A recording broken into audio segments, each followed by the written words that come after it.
Well, that was certainly a game for the Pittsburgh Penguins tonight, a blowout loss to a team that has just caused so much heartache, whatever word you want to call it, for over the last 3 decades, well before even I was born. Heck, I wasn't even alive for what happened in 1993, but if I was, um, probably would still be haunted by it, like a lot of you listeners are that are a lot older than me and, going way back as well into the 70s and the 80s when they still had their number. But, big time blowout loss for the Penguins against the Islanders last night, tonight, on Long Island. For this episode, we're going to fully recap this one, even though there's really not much to recap, but, we're going to get into the problems that this team has right now. Again, they're not that many, but there are still problems with this team. We're going to preview the game against the Detroit Red Wings. And, we'll also get into other things that I noticed from this game. But, we'll mainly get into some of the problems that I have been noticing the last few games, some other ones that have been season-long problems. And then, again, we will preview the game against the Red Wings a little later on in the show. And it all starts right after this. You're Locked On Penguins, your daily podcast on the Pittsburgh Penguins, part of the Locked On Podcast Network, your team every day.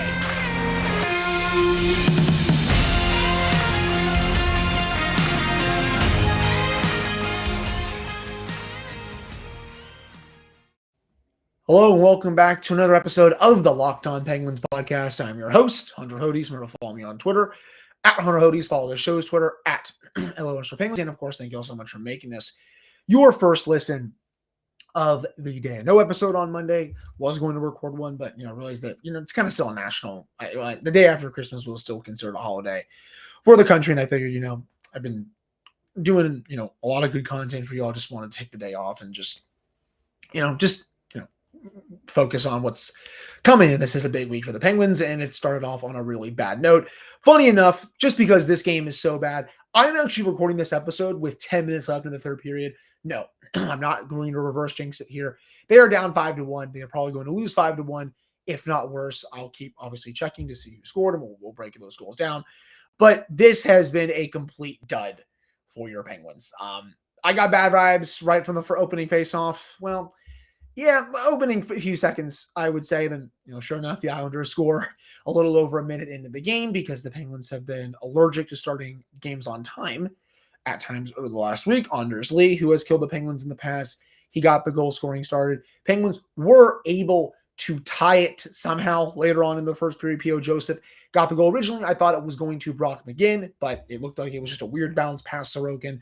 I put out a tweet that McGinn was on pace for 23 goals and shooting 20% with that goal. He still is on pace for, I believe, 2022 at this point, and is shooting 19.8% this season, which is absolutely ridiculous. But POJ gets his second goal in 6 games. That was nice.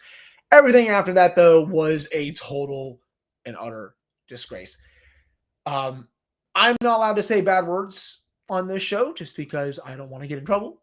But the Penguins got their butts whooped tonight. If you want to use a worse word, you can say it there. I'm not going to say it. They just got their butts whooped. You can rinse it, wash it, put it in the garbage, burn the tape. You go on to Wednesday. Everything about this performance stunk. I was looking at natural stat trick heading into the third period, and I wanted to rip my face off, really. Islanders were leading in high danger chances 13-3. They were doubling them up in shot attempts, or other words, Corsi. Scoring chances, they were doubling them up as well. It's gotten worse in the third period. Everyone on the Penguins no-show tonight. Outside of maybe P.O. Joseph and Brock McGinn. I think those two players have had pretty good games. Everyone else, top line, the second line, especially the third line, the fourth line, everyone defensively, outside of POJ, has been bad. No other way to say it. I mean, everyone has just been awful. And, it all started out tonight with, guess who was on the ice? Drum roll, please. Brian Dumoulin, again on the ice for another goal. And you all know me that you've listened to this podcast, or if you haven't listened to this podcast, I'll tell you right now, I'm not a big plus-minus guy. I've just never been into the stat. I think it's a very flawed stat just because, You're on the ice for some goals against versus some goals for. But when it comes to Dumoulin, it seems like he's just on the ice for every big goal against. And, it's not hard to see. He's washed right now. It was bad at the end of last season. They took a gamble coming into this season. They thought it was going to get better. And you know what? Okay, you took that chance. You've seen him help you win 2 Stanley Cups.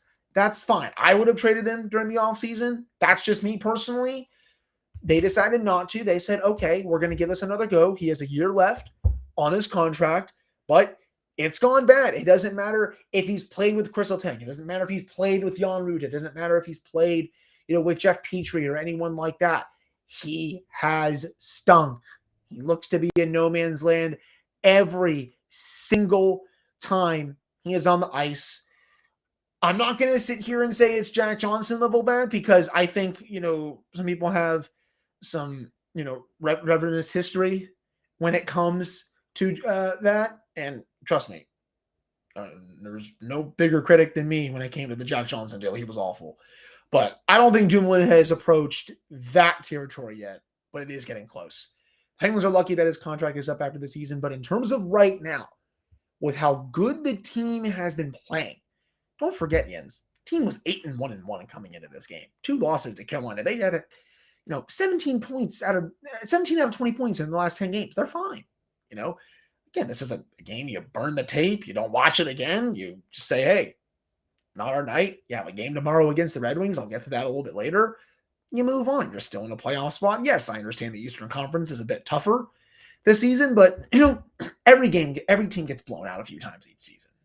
That's just how the NHL works. But in terms of Dumoulin, this isn't just a tonight problem either.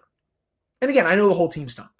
But in terms of this player, he has been brutal for the last several weeks to the last several months. Remember on Thursday, Penguins get that massive lead against the Hurricanes. Brian Rust, goal of the year for the Penguins. Less than 8 minutes to go in the third. You're trying to protect that lead. Who is on the ice when Jordan Staal has the wraparound goal, and who allows him to score that wraparound goal? Sure, you can blame Tristan for being a little overly aggressive, but Dumoulin way out of position. Puck goes off his stick and in because he's not able to get across in time. Boom, he got roasted. Tonight, he was roasted for not 1, but 2, at least 2 goals from what I got from my notes. It just hasn't been good enough at all. And I think serious questions need to be asked to Mike Sullivan about why he continues to play him. I get it. The only other defenseman you have as an extra right now is Mark Friedman. But is he really going to hurt you the way Dumoulin has for the last several weeks to the last several months? I don't understand the logic in it. Okay, sure. Oh, he's helped us win cups. He's a veteran, blah, blah, blah, blah, blah, blah, blah. Okay, sure, that conversation's going to be tough, but he's not doing anything good on a nightly basis anymore. He's sure as heck not scoring. He's not producing any points at all, even when it comes to assists. He's not defending well. He's not seeing the ice well at all. His first pass has gone, to complete crap too. What is he doing well right now that warrants him a spot in the lineup every single night? If someone can come answer that question for me, I will love you forever. Truly. And, I wish someone that's in that locker room right now or after this game or going into the game against Detroit would ask Sullivan why he continues to play him. If I had press credentials for most games during the season, and I'm hopeful at some point during the season that the show will get granted that, because I would love to be up there with some of the media people that have come on the show.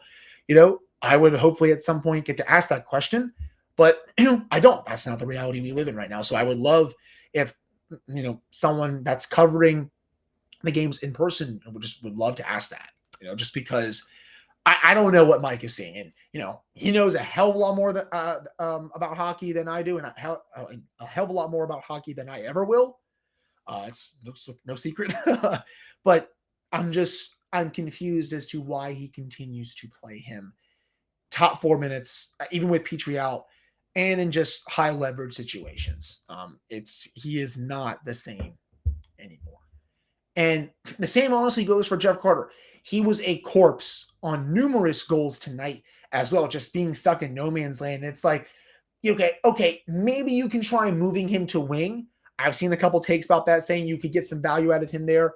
Okay, sure. I'm not personally optimistic, but that's your opinion if you think he can be more valuable there. But what is he also doing to warrant a roster spot on an every night basis? Those two contracts and just those two players, they are killing this team right now. And I don't think enough people, how do I want to say this? I don't think enough people who are around the team every day are talking about it enough. That is how I think I wanted to frame it. I know what everyone is saying on social media. The fan base, everyone wants them gone. As someone who does a podcast on this team every day and someone who covers the team, yes, I would prefer if they were not in the lineup every night because they are not really bringing anything of value. Jeff Carter has 4 goals in 30-plus games this year, one of which is an empty netter. So if you take that away, he has 3 goals. Brian Dumoulin has barely produced at all this season, is not good defensively. Both these things have to change, and they have to really consider making some lineup changes with that. Now, I don't know if Sullivan will. I talked about it on Thursday that he just doesn't seem like the coach right now who's going to make those decisions. But, I feel like he kind of owes it to the team with how they've been playing to do it. I just, they continue to make mistake after mistake, and they're not being punished for it. Yet, if someone was up here from Wilkes-Barre Scranton, like, for example, Drew O'Connor, he played 4 minutes on Thursday night. He's a Wilkes-Barre kid. And he played fine. I thought the Penguins had a couple good scoring chances on when he was on the ice for the fourth line. But he's only playing 4 minutes for reasons. But yet you're playing Carter and Dumoulin higher up on the lineup because they're veterans, because they've won cups, even though they're making way more mistakes. I don't know. I just don't think that's fair. At least that's me. But those were the two, just the two main players who I think really stunk tonight. And I even tweeted this out on my Twitter. For those that don't follow me, it's a shame that both Carter and Dumoulin have tanked this badly because they have been great at times while they've been here. Carter was fantastic for this team when he came over during the COVID shortened season. For first half of last season, he was awesome. After he signed that contract, tanked it. Brian Dumoulin was fine during the COVID season. Last season, started out fine, tanked it. They took a chance on him. Even worse. So, it would behoove them if they could figure something out with those two players, is I think how I want to wrap up this segment. Coming up in the second segment, we're going to get into why this loss should not really be a big deal for the Yins and why, every team has this kind of loss. But I'll dive deeper into that here. But before we get to that, BetOnline.net is your number one source for sports betting info, stats, news, and analysis. You can get the latest odds and trends for every professional and amateur league out there, from pro football to college bowl season to basketball World Cup. We've got it all at BetOnline.net. If you love sports podcasts, you can even find those at BetOnline as well. We're always the fastest and easiest way to get your betting info. You can head to the website today or to use your mobile device to learn more. That is BetOnline, where the game starts. All right, I'm back here on this episode of the Locked On Penguins podcast. I am your host, Hunter Hodes. Remember to follow me on Twitter at Hunter Hodes. Follow the show's Twitter at LRSO Penguins. And of course, thank you all so much for making this your first listen of the day. I am just making sure here that no one else has scored, and sure enough, nobody has scored. So would not be surprised if this does end up being a 5-1 final. But again, let's go into just this game as a whole. They stunk. The vibe check was not there at the start of the game. And this is there are not many teams that really have the Penguins number. They've usually done well against the Rangers, especially in the playoffs. I know they lost this past year, but they play well against them. The Capitals, they usually play well against them, though they lost the season series last year, but that's the first time they've lost the season series in the last decade, I'm pretty sure. They usually play well against the Flyers, well, at least in the Sid Gino era. Before that, the whole Philadelphia Spectrum was just awful. Play well, obviously, against the Blue Jackets. All right, maybe they struggle a bit against the Devils, but it's always been the Islanders for whatever reason, whether it's the 70s where they blew that 3-0 series lead, the 80s when the Islanders won their 4 cups, or the 90s when in 1993 you all know what happened, and I'm not going to bring it up, but I kind of just did. Or, you got the playoff series from these last couple of years. Doesn't matter the year, the decade, the team. They always give the Penguins fits. Don't know what it is. It's their kryptonite, I think. That franchise curses the Penguins. I am pretty sure the Penguins have been. It's just it literally is a curse. I think that's all I really have with that. But man, just a total dud tonight. And I am going to check Natural Stat Trick right now to show you all these stats. Again, I looked at it at the end of the second period.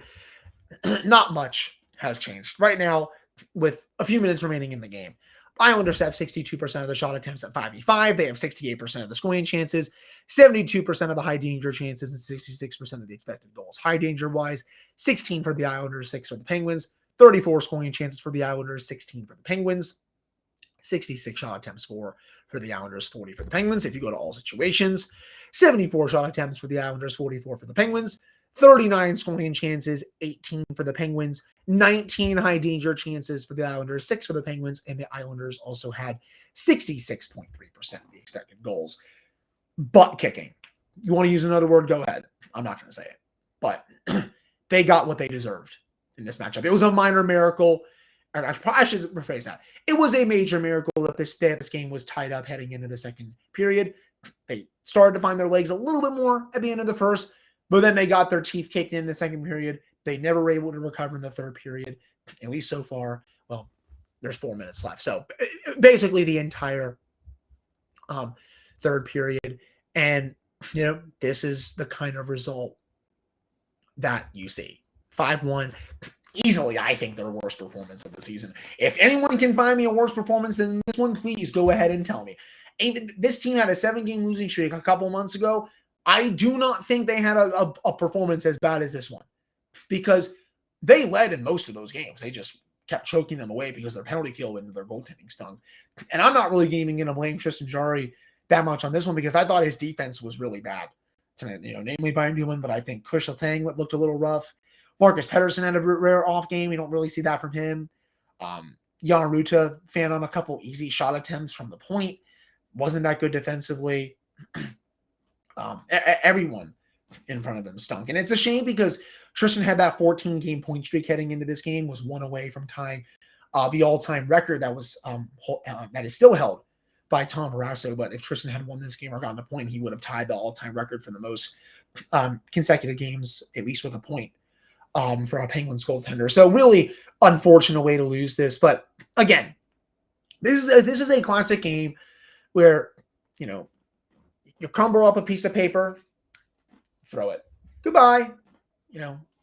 That's really it.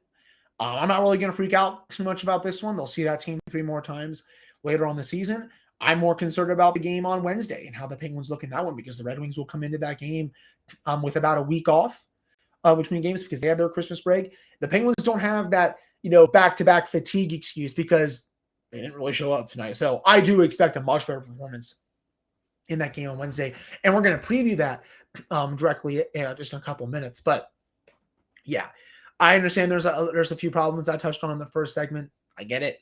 I know the team no-showed tonight.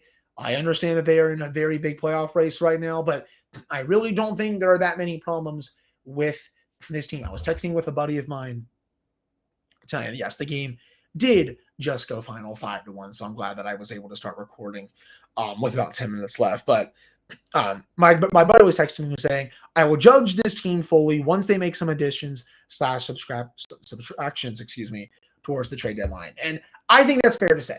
The team right now, it's not going to be the team you see after February, March.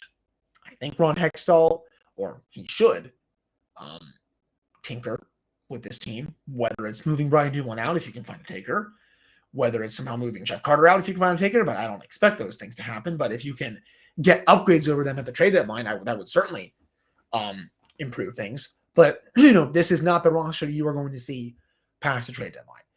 So I do think that that's a very good statement to remember, to of that. This is not going to be the final version of the Penguins. So just, err on the side of, I guess, caution maybe is a decent word for it. But again, games like this happen. Every team gets blown out at times. It's just everyone just knows that this team has been playing at an elite level for the last couple of months where they have hardly been losing. Again, they've been 8-1-1 in the last 10 games and 15-3-2 in their last 20. It's very rare to see them lose, but they're fine. I think they're going to be fine on Wednesday. You're going to see a much better performance against the Detroit Red Wings, and we're going to preview that matchup, I will say, coming up right after these messages. All right, we're back here in this episode of the Locked On Penguins podcast. I am your host, Hunter Hodes. Remember to follow me on Twitter at Hunter Hodes. Follow the show's Twitter, LRS Penguins.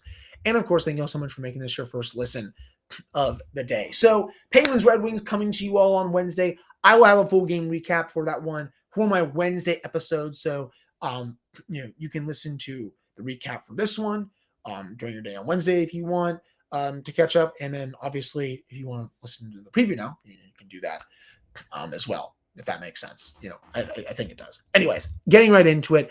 The Red Wings come into this game pretty banged up. Philip Zadina is out. Jacob Verana is still out. He is not injured. He's out for personal reasons. Tyler Bertuzzi, he has also been hurt. Riley Fabry is hurt. Mark Pysyk is out. But this is the Red Wings team that has improved this season. They made a lot of additions coming into the season. They signed David Perron, former Pittsburgh Penguin. They signed Andrew Kopp. They signed Dominic Kubalik. Steve Yzerman was given the green light to finally spend and to improve this rebuild. And sure enough, he has done just that. Now, the Red Wings, they're 14-11-7. So if you look at their record, they are below 500. They are out of the playoff picture right now. So this should be a game that the Penguins should win. But again, there are no guarantees in the NHL that, for example, the Islanders came into this game struggling mightily the last couple of weeks, and they just blew them out on Long Island. So, again, there are no guarantees. But for the Red Wings, this is a team, they've lost 7 of their last 10 games, but they have won. Their last game coming into this one, they had a nice strong start, but things have gone down as of late. Looking at their lineup, Michael Rasmussen with Dylan Larkin and David Perron. Larkin, obviously the big one there. He's been basically a point per game player at times throughout his career, especially the last couple of years. If I recall correctly, he is very good.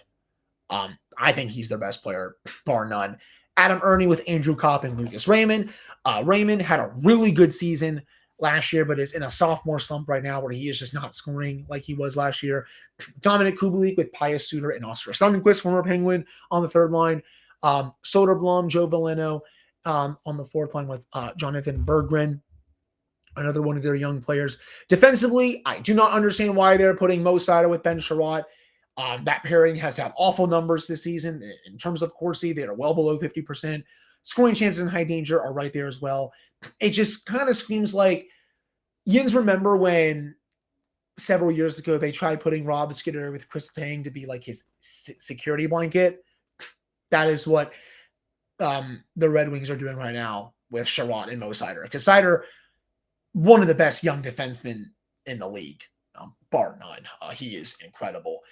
But it's not hard to see why he has struggled this season. It's because they continue to put Ben Sherratt up there. So that could favor the Penguins. Obviously, Seider, is incredible with the puck on his stick. He can do things that not a lot of other defensemen can do. He reminds me of a very young Nick Lidstrom.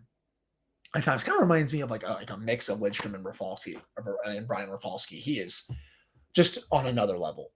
He's incredible. Jake Wallman and Philip Hronik on their second pairing, and then Oli Mata and Jordan, former Penguin Oli Mata, is on the third pairing there. So for the Red Wings, for this game, for the Penguins, just obviously play better than they did on Tuesday. That's the easy thing to say, but if they can get more traffic in front of the net, cut down on some of these defensive lapses that they've been having these last couple of games, I do think they can skate away with the W. The Red Wings goaltenders this season, Ville Husso and Alex Nedeljkovic. I would expect Husso, I think, to go in this game.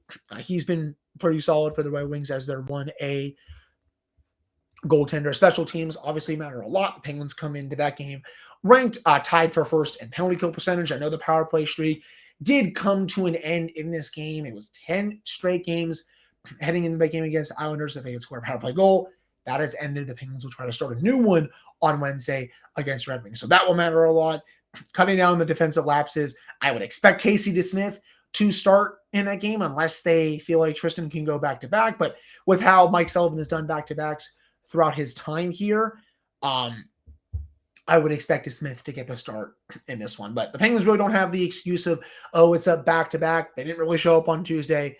I would expect Mike Sullivan to really give them an earful in the locker room right after this loss, and I'm curious to see what he also says to the media as well. He is not going to be a happy gamer, to say the least. But again, game that the Penguins should win. Again, there are no guarantees in the NHL, but I do like the Penguins' chances in this one. They break this little 2-game losing streak and get back on track before they will play the New Jersey Devils on Friday, which is the day before New Year's Eve.